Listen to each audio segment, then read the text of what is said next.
Well, students, today we will discuss distinction between local government and local self-government. There is a lot of difference between local government and local self-government, जिसको हम इस तरह से भी कह सकते हैं कि स्थानीय शासन और स्थानीय स्वशासन में अंतर या डिफरेंस एक बहुत बड़ी बात है। एक जो स्थानीय शासन है वो स्थानीय स्वशासन नहीं हो सकता। स्वशासन मीन्स जहाँ पे एक प्रकार की मन में एक भावना होती है कि ये मेरा है, इट्स टू मी या इट इज़ माय।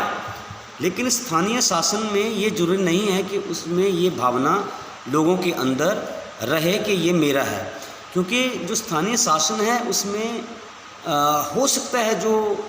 मेन जो कार्यकर्ता या कर्ता धर्ता हों वो दूसरे क्षेत्रों से हो, लेकिन जो स्थानीय शासन है उसमें जो भी कार्यकर्ता हैं, जो भी प्रशासक हैं या जो पॉलिसी बनाने वाले हैं, जो ऑर्गेनाइजिंग करने वाले हैं, जो मैनेजमेंट करने वाले हैं, जो लोगों की समस्याओं के समाधान करने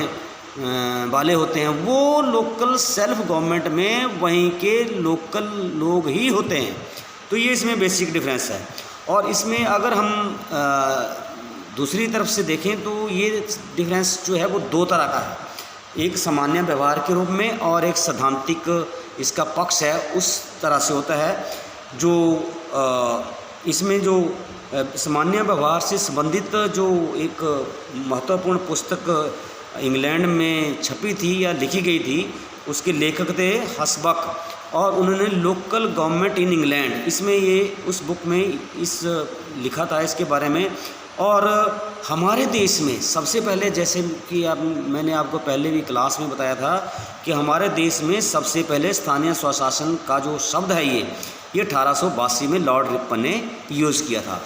और इसका जो अब हम देखते हैं कि जो बेसिक डिफरेंसेस हैं इनमें लोकल सेल्फ गवर्नमेंट और लोकल गवर्नमेंट में, वो पहला ये है कि जो स्थानीय स्वशासन के अंतर्गत जो स्थानीय इकाइयाँ या स्थानीय शासन की तरह एकाकी स्वरूप मतलब सिंगुलर करैक्टर रखती हैं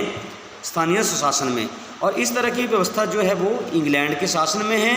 और जो दोहरा स्वरूप है, जो डुअल करैक्टर है कई स्थानीय संस्थाओं में, वो ऐसी व्यवस्था जो है वो फ्रांस में है। और स्थानीय स्वशासन की जो परिषदें हैं वो स्थानीय निर्वाचकों द्वारा ही चुनी जाती है, परंतु कानून के प्रति भी वो उस तरह से उत्तरदायी कई बार होते हैं, कई बार अपने कार्यों से थोड़ा सा वो भिन्न हो जाते हैं। और जो केंद्र सरकार है या जो राज्य सरकारें हैं, जो वो स्थानीय संस्थाओं को उनको भंग करने की शक्ति नहीं होती है, लेकिन जो स्थानीय स्वशासन है उसमें जो वो अपने स्वतंत्र रूप से कार्य करती हैं। और तीसरा जो अंतर है वो है कर्मचारियों की नियुक्ति से संबंधित। और जो स्थानीय शासन है उसमें कर्मचारियों की नियुक्ति बाहर से भी हो सकती है, जैसे आजकल हमारे ग्राम पंचायतें होती हैं, उसमें जो हमारे सेक्रेटरी या दूसरे लोग वो बाहर के भी हो सकते हैं। लेकिन जो स्थानीय स्वशासन है उसमें ये जो कर्मचारी वर्ग है वो बाहर का नहीं हो सकता, और वहीं के लोग होते हैं, उन्हीं के द्वारा सारी व्यवस्था की जाती है। और स्थानीय स्वशासन लोकतंत्र के प्रमुख दर्शन, जिसको का प्रमुख दर्शन लोकतंत्र का क्या है, विकेंद्रीयकरण, प्रमुख दर्शन मतलब फिलॉसफी। और जो जबकि स्थानीय शासन का जो मेन जो दर्शन है वो अपकेंद्रीयकरण है, डिकॉन्सेंट्रलाइजेशन, इस तरह से है। और स्थानीय स्वशासन में केंद्र की पूर्व स्वीकृति के बिना निर्णय लेने की काफ़ी हद तक स्वायत्तता होती है स्थानीय स्वशासन में, परंतु जो स्थानीय शासन है उसमें ये स्वतंत्रता नहीं होती है, और उनको सारा काम जो है वो संविधान के अनुसार ही देश का जो व्यवस्था है उसके अनुसार करना पड़ता है। और इसका जो उसका दूसरा जो उसका अंतर है उसमें यह है कि स्थानीय स्वशासन जो है वो अपने क्षेत्र में नीति निर्माण में स्वतंत्र होता है, जबकि स्थानीय शासन प्रशासनिक कार्यों में नीति निर्धारण करने का अधिकार नहीं रखता है। और इसी तरह से नागरिकों की मूल समस्याओं से प्रत्यक्षता से जुड़ा हुआ होता है जो स्थानीय स्वशासन है, लेकिन जो स्थानीय शासन है वो एकमात्र कानून व्यवस्था लागू करने में ही विश्वास रखता है और शांति व्यवस्था स्थापित करने में ही विश्वास रखता है। और जो अब इसमें और जो अगला जो इसका में अंतर है वो ये है कि स्थानीय स्वशासन के कार्यों नागरिकों की मौलिक आवश्यकताओं से जुड़े होने के कारण लोचशील होते हैं, जबकि जो स्थानीय शासन है वो केंद्रीय तथा प्रांतीय सरकारों के द्वारा निर्मित कानूनों पर कठोरता से या कानूनों का कठोरता से पालन करना पड़ता है।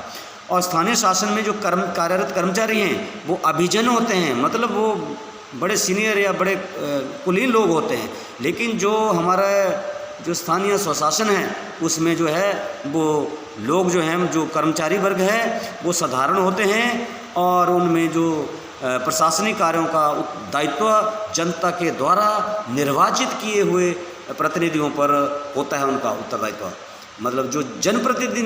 प्रतिनिधि हैं वो पावरफुल होते हैं स्थानीय स्वशासन में, वही सारे कार्यों की देखरेख करते हैं। तो ये आज का